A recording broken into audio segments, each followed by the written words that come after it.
আমি তো আগে কিছুই পড়ি নাই, কিন্তু আমি চাচ্ছি টেস্টে একটা ভালো রেজাল্ট করার জন্য। কিভাবে পড়লে আমি টেস্টে ভালো রেজাল্ট করতে পারি?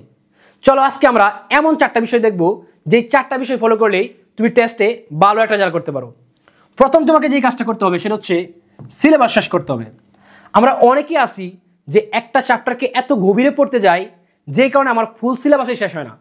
যে কারণে তোমার যে জিনিসটা হয় সেটা হচ্ছে তোমার কনফিডেন্স অনেক বেশি লো হয়ে যায়। এই জন্য তোমাকে মূল টপিক ধরে ধরে তোমাকে ফার্স্টলি হচ্ছে গিয়ে সিলেবাসটা একবার শেষ করতে হবে। তোমার সিলেবাসটা একবার শেষ হয়ে গেলে তারপর তুমি বিস্তারিত পড়তে পারো, কিন্তু ফার্স্ট তোমাকে কী করতে হবে? একবার সিলেবাসটা গুরুত্বপূর্ণ টপিক দিয়ে শেষ করতে হবে। সেকেন্ড যে কাজটা করতে হবে, গুরুত্বপূর্ণ অধ্যায়। দেখো তোমার বইয়ে যতগুলো অধ্যায় আছে সবগুলো অধ্যায় সমভাবে গুরুত্বপূর্ণ না। তোমাকে অবশ্যই যেই কাজটা করতে হবে সেটা হচ্ছে গুরুত্বপূর্ণ অধ্যায়গুলো আলাদা করে আগে সেই অধ্যায়গুলো সম্পর্কে একদম বিস্তারিত তোমার হচ্ছে গিয়ে প্রিপারেশন নিয়ে নিতে হবে, তুমি যাতে ভালো করে পরীক্ষা আনসার করতে পারো। তোমার যেহেতু 60টা সিকিউ আনসার করতে হবে, তাহলে যেই 60টা অধ্যায় পড়লে তোমার 60টা সিকিউ 100% কমন পড়বে, ওই অধ্যায়গুলোকে আলাদা করে আগে তোমাকে ভালোভাবে শেষ করে ফেলতে হবে। তারপর যদি তোমার সময় থাকে তারপর হচ্ছে পর্যায়ক্রমে তুমি হচ্ছে পরের অধ্যায়গুলো পড়ে ফেলবা। তার যে কাজটা হবে সেটা হচ্ছে মডেল টেস্ট। দেখো শিক্ষার্থীরা সবচেয়ে বেশি খারাপ রেজাল্ট করে টেস্টে বা ফাইনালে একটা মাত্র কারণ, সেটা হচ্ছে পর্যাপ্ত পরিমাণ মডেল টেস্ট না দেওয়া। অর্থাৎ বোর্ড স্ট্যান্ডার্ডে তুমি যদি আগে বাসায় বা কোনো জায়গায় যদি পরীক্ষা না দাও, তাহলে তোমার হচ্ছে ওই সম্পর্কে ধারণা থাকে কম।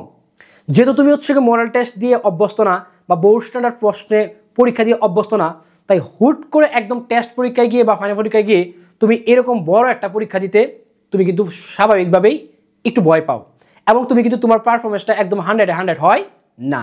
এই জন্য তোমাকে প্রচুর পরিমাণে মডেল টেস্ট দিতে হবে বাসায়, ঠিক আছে? যেই কাজটা পরিবর্তন করতে হবে রিভিশন। দেখো আমরা শুধু পড়েই যাই, আমরা সামনের দিকে শুধু পড়ে যাচ্ছি, আমরা রিভিশন দিই না।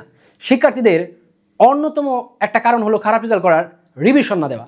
একজন শিক্ষার্থী যে যত বেশি রিভিশন দিতে পারবে তার প্রস্তুতিটা তত বেশি গোছানো হবে এবং সাস্টেনেবল হবে।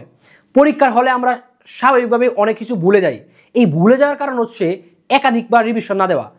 সো তোমরা চাইবে কমপক্ষে 4 থেকে 5 বার একটা চ্যাপ্টার রিভিশন দেওয়ার জন্য। সো যার যত বেশি রিভিশন দেওয়ার ক্ষমতা বেশি, তার রেজাল্ট তত বেশি ভালো।